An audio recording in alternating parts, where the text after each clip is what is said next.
안녕하세요. 주의 백성의 강건함을 위하여 2월 한 달간 매주 화요일과 수요일에 밥을 짓게 된 김민수 목사입니다.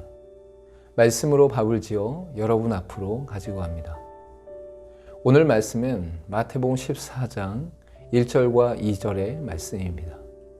개역 개정입니다. 그때 분봉왕 헤롯이 예수의 소문을 듣고 그 신하들에게 이르되 이는 세례 요한이라 그가 죽은 자 가운데서 살아났으니 그러므로 이런 능력이 그 속에서 역사하는도다 하더라. 분봉왕 헤롯은 세상의 권세를 상징적으로 보여주는 자입니다.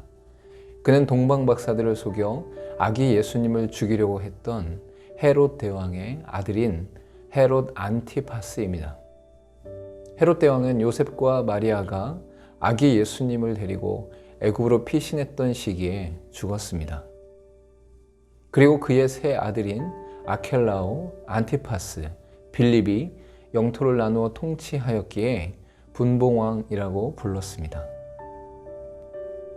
갈릴리와 베레아 지역의 분봉왕이었던 헤롯 안티파스는 불의하게 권력과 지위를 유지했던 사람입니다. 그는 결혼을 했으나 이혼을 하고 배다른 동생의 아내 헤로디아와 재혼했습니다. 이 일을 세례 요한이 옳지 않다고 지적하자 옥에 가두고 결국은 헤로디아의 간계로 세례 요한을 죽이게 됩니다. 그 후 예수님의 소문을 듣자 세례 요한의 환생으로 여기고 두려워하며 자신의 지위가 위협받을까 하여 염려하고 있습니다. 세상의 권세를 잡고 있던 헤롯 왕은 예수님의 소문 앞에서 죄를 회개하기보다는 자신의 안위를 걱정하던 인물이었습니다. 예수님의 놀라운 치유와 회복의 역사를 알았지만 메시아로 인정하기보다는 자신의 죄악이 드러날까 봐 더 걱정을 했습니다. 예수님의 능력과 말씀을 들었다고 해서 모두가 예수님을 믿고 받아들이는 것은 아닙니다. 믿음의 눈 없이는 결코 예수님이 메시아임을 알 수도 없고 예수님을 통해 도래한 하나님의 나라에 들어갈 수도 없습니다. 여호수아의 정복 시대에도 하나님의 함께 하심으로 여호수아와 이스라엘의 소문이 퍼졌습니다. 그러나 소문을 들었던 수많은 사람들 중에서 하나님의 살아계심을 인정하며 두려워한 사람은 많지 않았습니다. 기생 라합만이 여호와를 두려워하며 믿었으며 정탐꾼들을 살려주었습니다.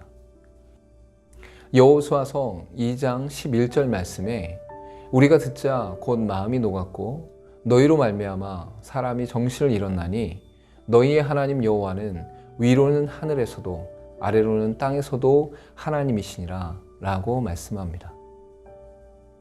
지금도 하나님의 말씀은 전해지고 예수님의 소식이 들려지고 있습니다. 하지만 복음을 듣고 주님께로 돌아오는 자와 돌아오지 않는 자들이 있습니다. 이들을 향해 인간적인 눈으로 판단하거나 결정하지 말고 농부의 심정으로 하나님께서 맡기신 일을 감당할 수 있어야 합니다.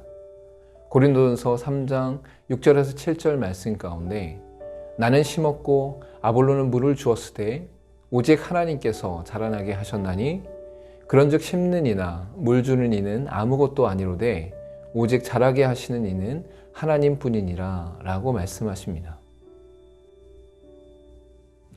우리 또한 하나님의 말씀 앞에서 하나님의 살아계심과 역사하심을 온전히 경외하며 순종하는 삶을 살아야 합니다. 말씀을 경홀히 여기거나 농담으로 여기는 자세를 버리고 성실과 진실로 상고하며 살아내야 합니다. 창세기 19장 14절 말씀 가운데 롯이 나가서 그의 딸들과 결혼할 사위들에게 말하여 이르기를 여호와께서 이 성을 멸하실 터이니 너희는 일어나 이곳에서 떠나라 하되 그의 사위들은 농담으로 여겼더라 라고 말씀합니다.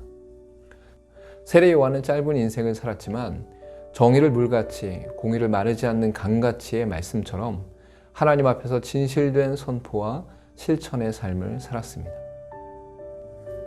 함께 기도하겠습니다.